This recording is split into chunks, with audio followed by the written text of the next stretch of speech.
Bonjour à tous, ravi de vous accueillir. Je suis Cyril Fekete, l'associé en charge du pôle Luxe Mode Beauté chez Artefact depuis le bureau de Paris. On est ravi de vous présenter une introduction aux travaux qu'on a pu réaliser dans le monde du luxe et au livre blanc qu'on s'apprête à présenter le mois prochain. On a autour de moi, j'ai Amélie et Benjamin qui se présenteront et qui partageront différents succès qu'on a pu réaliser dans le monde du luxe. Peut-être un mot d'abord sur Artefact, qui on est et ce que l'on fait. Artefact, on est une entreprise qui est une entreprise de service, pure player de la data, qui accompagne du coup des organisations, des grandes organisations dans leur transformation data, bout en bout, depuis la définition de la stratégie, la réalisation de solutions pour les métiers, pour l'ensemble des métiers, d'accord, solutions data, IA et GenAI, et évidemment très présent sur la fonction marketing. On est présent auprès de la plupart des grands groupes de luxe, d'accord, que ce soit les groupes ou leurs maisons, et sur l'ensemble des différentes catégories, on va dire, donc la mode, la beauté, les wine and spirits, l'hôtellerie, etc. On a la chance d'être une organisation qui est présente dans une vingtaine de pays à travers le monde, donc de couvrir l'ensemble des géographies, notamment à New York, à Shanghai et depuis Paris. On peut gérer l'ensemble des parties prenantes luxe. Et ça nous permet aussi d'avoir une communauté très étoffée maintenant, d'une petite centaine de personnes qui est partiellement représentée depuis le bureau de Paris aujourd'hui. Artefact, donc, ce que je disais, on couvre l'ensemble de la chaîne de valeur. On est complètement convaincu que l'IA, la data, la GenAI génèrent de la valeur aussi bien en termes de brand equity que de marge ou de revenus pour les acteurs du luxe, depuis la création de produits jusqu'à la mise sur le marché, en passant évidemment par des thématiques de merchandising et donc de définition d'assortiment, de pricing, etc. Et puis la supply et autres. Et pour ça, donc, on emploie trois savoir-faire. Un savoir-faire autour de la data, un savoir-faire autour de l'IA, un savoir-faire autour de la GenAI. Data entendu au sens du pilotage de l'activité, de standardiser la façon dont est pilotée l'activité, quelles que soient les fonctions, donc marketing, retail, finance et autres. L'IA pour l'ensemble des métiers, donc beaucoup de sujets de forecasting pour la fonction supply, d'allocation de marchandises, de scoring pour les fonctions customer, etc. Et puis en GenAI, évidemment, tarte à la crème de 2023-2024, mais nous, on a pu le réaliser à l'échelle. Donc aujourd'hui, 160 produits GenAI qui ont été fabriqués par Artefact, avec un gros focus autour de la productivité. Et Benjamin va nous dire un mot sur le livre blanc qu'on s'apprête à lancer. Effectivement, donc comme Cyril vous l'a dit, on présente principalement les conclusions d'un rapport qu'on a mis à jour et qu'on a écrit sur justement l'état de la data transformation aussi dans le secteur du luxe. En écrivant ce rapport, en fait, on a déjà identifié trois grandes tendances qui nous poussent à dire que le secteur du luxe est, on va dire, est à un changement. La première tendance, c'est en fait le plateau qu'on observe au niveau de la croissance. Ce plateau, en fait, il se caractérise par une forte croissance qu'il y a eu post-Covid. On avait des plus 20, plus 25% post-Covid de croissance. Et en fait, aujourd'hui, sur l'année 2023, et ça se caractérise encore plus au début de l'année 2024 sur le Q1, ce qu'on voit dans les résultats financiers, notamment des grands groupes, en fait, on arrive justement sur un tassement un peu de cette croissance. On voit que les groupes comme LVMH, Kering, Richemont font entre moins 11 et plus 3%. Et au global, sur l'année 2023, on voyait une croissance qui s'était plutôt tassée autour de plus 8% versus les plus 20-25% qu'on avait pu observer post-Covid. Ça, c'est le premier, on va dire, la première grande tendance qu'on voit et qui, en fait, va demander au groupe de luxe de se transformer, d'aller vers de la productivité, une meilleure efficience opérationnelle et d'utiliser justement la data pour améliorer cette productivité et cette efficience opérationnelle. Ces enjeux data, ils vont être renforcés encore plus par les deux enjeux qu'on voit en dessous. Le premier qui est en fait les attentes des consommateurs. Les attentes des consommateurs, elles sont en train de changer également. On voit qu'aujourd'hui, les nouvelles générations sont de plus en plus attirées par les marques et les groupes les plus on va dire sustainable, qui ont pris des engagements assez forts justement dans leurs engagements environnementaux. Et ça demande en fait de justement pouvoir consolider et piloter l'ensemble de la chaîne de valeur dans un écosystème qui est en fait hyper complexe. Dans le luxe, on a beaucoup de sous-traitants, on a beaucoup de producteurs, qui soient de cuir, de tissu, on a un peu du mal à recréer justement l'ensemble de cette chaîne de valeur et avoir une vue complète sur cette chaîne de valeur. Et donc en fait, pour pouvoir répondre à ces attentes des consommateurs, le fait de réussir à reconstruire cette chaîne de valeur, d'avoir une vue d'ensemble de cette chaîne de valeur, c'est le gros enjeu auquel les groupes de luxe vont devoir faire face. Le troisième, c'est la partie plutôt des touchpoints qui historiquement ont été utilisés par les groupes de luxe. Historiquement, les groupes de luxe ont été très tournés vers le offline et tous les touchpoints qui pouvaient justement améliorer ou avoir une cotation plus proche du client et apporter une expérience client qui soit renforcée et plus qualitative. Aujourd'hui, on voit que ces touchpoints, ils se diversifient. Le online joue de plus en plus gros impact sur les décisions d'achat des consommateurs, notamment avec les nouvelles générations qui sont de plus en plus habituées à ces touchpoints. Donc en fait, on a un besoin et les groupes de luxe vont avoir un besoin d'utiliser ces touchpoints digitaux pour recréer cette hyper personnalisation, cette relation exclusive qu'ils ont pu créer avec les clients. Et ça, c'est encore une fois un déport notamment des budgets marketing, data, médias qui doivent se faire vers les bons touchpoints pour bien maîtriser aussi, pas être dans la sursollicitation, mais bien maîtriser les différentes sollicitations qu'on peut avoir envers les clients. Voilà pour les trois grandes tendances. Pour adresser ces trois grandes tendances, on a défini 5 grands facteurs clés de succès à travers lesquels qu'on va parcourir très rapidement. Et pour les citer très rapidement, le premier, c'est évidemment d'identifier le bon client et savoir, dans un deuxième temps, quel est le bon produit à pousser à ce client. Donc, être capable de bien connaître son client et lui proposer la meilleure offre qui soit pas forcément juste adaptée au client, mais aussi adaptée à la stratégie de l'entreprise et à la stratégie du groupe de luxe.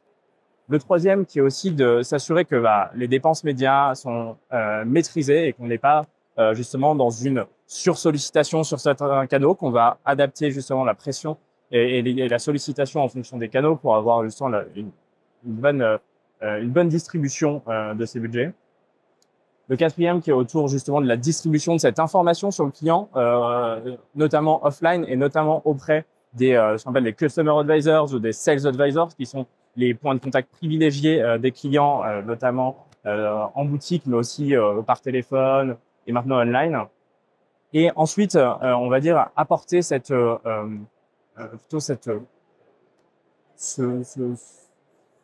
amélioration continue, cet usage de la data, ancrer cet usage de la data dans les réflexes du quotidien des groupes de luxe pour améliorer l'efficacité opérationnelle et justement répondre aux enjeux qu'on a vus juste avant. Et je vais laisser Amélie vous présenter les deux premiers. Merci Benjamin. Donc, comme Benjamin l'annonçait, un des grands enjeux pour les maisons de luxe, c'est vraiment d'identifier le bon client. Historiquement, dans les équilibres des maisons, on va avoir entre 2 et 10% pour les plus chanceuses qui ont des clients extrêmement loyaux, VIC, Very Important Clients, qui vont représenter jusqu'à 40-50% du chiffre d'affaires des maisons. À l'inverse de ce prisme-là, on va avoir entre 40 et 70% des clients qui vont être ce qu'on appelle les one-timers. Ils vont venir, ils vont acheter une fois, on ne les reverra plus jamais. Et entre les deux, il y a un monde des possibles de clients qui peuvent avoir extrêmement de potentiel et qui peuvent être amenés à être upgradés, à grandir, à acheter plus de produits dans différentes catégories. Aujourd'hui, les vendeurs des maisons traitent extrêmement bien, à un niveau d'excellence, les VIC. Ils les connaissent par cœur, ils savent sur quoi les emmener et ça leur prend extrêmement de temps. En revanche, identifier le potentiel du prochain grand client, celui qui va pouvoir être emmené dans l'histoire de la maison dans la durée, c'est extrêmement difficile. Et c'est là où la data et les AI peuvent intervenir au service des équipes de différentes manières. La première, de reconstituer les données sur l'ensemble de parcours du client. Un client qui est entré en boutique, on le reconnaît. Mais est-ce qu'on sait combien de fois il a visité le site? Est-ce qu'on sait s'il a été en contact avec le customer service? Est-ce qu'on sait s'il a un problème en ce moment qui est traité ou non traité? Arriver à reconstituer l'ensemble de ce parcours est quelque chose que les maisons de luxe ont démarré, mais pas encore totalement sur les données comportementales, et notamment toutes les données qui se passent online. Une fois qu'on a reconstitué ces données, ce qui est extrêmement puissant, c'est la capacité à faire des modèles de scoring capables de prédire le potentiel de ses clients. Il a visité telle et telle page, le premier produit qu'il a acheté est celui-ci, il y a matière, il y a matière. Le vendeur peut donc prioriser ses actions. Et là où c'est le plus puissant, c'est justement d'intégrer ces solutions dans les outils des vendeurs. Ce qui m'amène au second point. Aujourd'hui, dans le monde de l'AI et la Gen AI, et a fortiori dans les maisons de luxe qui sont des maisons de contact humain, d'intuition et d'expérience, la technologie n'est pas là pour se substituer à la personne. Elle est là pour l'augmenter, pour être un nouvel outil au service des employés des maisons de luxe. Et donc aujourd'hui, là où les maisons utilisent ces données, c'est pour apporter des informations complètes à leurs équipes, des informations en temps réel de stock, en temps réel de niveau de satisfaction, en temps réel de tout ce qu'ils peuvent faire comme meilleure prochaine action pour leurs clients. Et donc suggérer le bon produit, savoir qui appeler en premier. Aujourd'hui, ce sont des suggestions qui peuvent être complètement intégrées dans les outils des vendeurs. À eux toujours de décider de la prochaine action et de la manière dont ils veulent interagir aux clients. Mais on leur a facilité la vie. Je vais redonner la parole à Benjamin. Merci, Émilie. Du coup, une fois qu'on s'est dit ça, une fois qu'on a effectivement bien identifié le client, qu'on a aussi pu donner cette information autour du client au plus proche de ce touchpoint qui est le Sales Advisor, l'idée c'est aussi d'en fait faire une bonne recommandation du produit. Et en fait, ça c'est un des facteurs clés de succès, parce que historiquement, on va dire qu'il y a une certaine un certain besoin d'élévation des marques qui se caractérise par le fait de aussi sélectionner la manière dont on veut distribuer les produits, sélectionner la manière dont on propose les produits aux clients. Ça, c'est un enjeu très fort dans le monde du luxe et qui vient en fait parfois un peu en contradiction avec le fait de devoir finalement écouler les produits et avoir répondre aux besoins des utilisateurs. C'est ici en fait que arrive un enjeu de faire cohabiter ces deux besoins de écouler les produits et répondre aux besoins de rareté, de préciosité des produits qui sont proposés par des groupes de luxe. Cette manière de le faire, c'est en fait l'enjeu data qui est derrière ça, c'est d'aller chercher en fait à rediriger le client vers la bonne offre de produit qui maximise la satisfaction du client, mais qui maximise aussi la réponse à la stratégie de l'entreprise. C'est par exemple quelque chose qu'on a fait avec l'un de nos clients, qui a fait ce qu'on appelle une stratégie d'elevated purchase. C'est en fait l'idée d'aller identifier les clients qui ont une propensité à acheter des catégories de produits qui ont la plus forte valeur ajoutée ou la plus forte part, on va dire, de contribution aux ventes globales. Cette stratégie d'elevated purchase, ça permet en fait d'aller diriger, suggérer des produits que certains clients n'auraient même pas pensé à acheter. Et dans certains cas, et dans le monde du luxe, c'est souvent les produits type ready to wear qui viennent en fait compléter les paniers, par exemple, plutôt composés de ce qu'on appelle des leather goods, des sacs, de la maroquinerie. Cette stratégie d'elevated purchase qu'on a construite avec ce client, ça a permis justement d'identifier les clients à plus fort potentiel d'achat ready to wear, de leur pousser finalement une catégorie de produits pour lesquels ils n'avaient pas forcément un intérêt identifié à la base, mais pour lesquels on a identifié plutôt des signaux faibles et une forte propensité à justement aller vers ces typologies de produits et aller rediriger, les pousser et à aller aussi fournir cette information aux Customer Advisors, aux Sales Advisors qui vont leur proposer en complément ou en remplacement ces produits pour compléter leur panier. Voilà, donc c'est vraiment ça le troisième facteur clé de succès, c'est d'aller vers une bonne prescription de produits. Le quatrième, c'est, on va dire, tirer la business excellence grâce justement avec ce qu'on appelle un peu l'amélioration continue dans la donnée.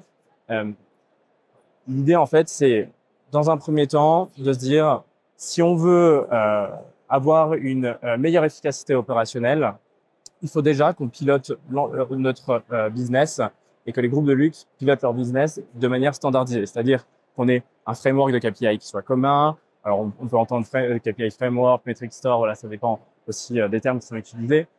Et ça, en fait, c'est permis par une gouvernance des données forte qui a fait ce travail de standardiser la manière dont on pilote le business, de la manière dont on pilote la performance. Le deuxième point ici, c'est ensuite, une fois qu'on a standardisé cette manière de piloter la performance, c'est aussi de redonner l'insight aux équipes métiers et de leur donner au travers de ce qu'on appelle par exemple de la self-service BI et de leur permettre d'explorer la donnée, découvrir eux-mêmes les insights au travers de ce type de solution qui leur redonne le pouvoir et la main sur la donnée. Et je vais laisser la parole à Cyril pour le cinquième pilier. Oui, un dernier mot sur le cinquième facteur clé de succès. Ce qu'on observe beaucoup, c'est ces derniers temps un réinvestissement, notamment en digital, des budgets marketing. La vraie difficulté, c'est d'arriver à mesurer l'efficacité et l'impact de ces budgets sur à la fois les ventes et le capital de marque. C'est quand même le driver numéro un d'achat pour les clients dans le monde du luxe. Du coup, la première chose à faire, c'est déjà de mesurer ce capital de marque et de l'approcher d'un point de vue digital. Pour compléter ce qui peut se faire sous la forme de panels réguliers avec une mesure en continu de ce capital de marque. Premier élément, c'est ça. Deuxième élément, c'est de modéliser l'impact réel de chacun des leviers, que ce soit public relations, que ce soit le marketing, le média, le CRM, etc., sur ces deux résultats que sont les ventes et le capital de marque. Le dernier, c'est de façon à favoriser l'adoption, à la fois s'intégrer via des interfaces dans les processus métiers, notamment faciliter la simulation d'allocation budgétaire, la quantification du budget, et définir, guider les améliorations via un learning agenda. Je pense, en conclusion, pour bien orchestrer ces cinq facteurs clés de succès, il y a 3 éléments à travers lesquels on peut démarrer une transformation data. La première est évidente, c'est de se créer un état des lieux, poser une vision, poser une compréhension, une ambition stratégique et une compréhension du patrimoine de données et des compétences existantes. C'est le premier élément. Deuxième élément, c'est de se définir des périmètres prioritaires sur lesquels intervenir, des cas d'usage qui vont être des batailles faciles à gagner dans un horizon de 3-6 mois. Elles existent facilement. Hein, c'est le scoring prédictif client, c'est la prédiction de la demande. Ce sont des choses très standards. Et puis, derrière, c'est la mise en place des fondations technologiques, fondations data, de façon à alimenter ces solutions métiers avec de la donnée de qualité standardisée pour donner confiance au métier dans l'usage de la donnée. Voilà. Merci à tous.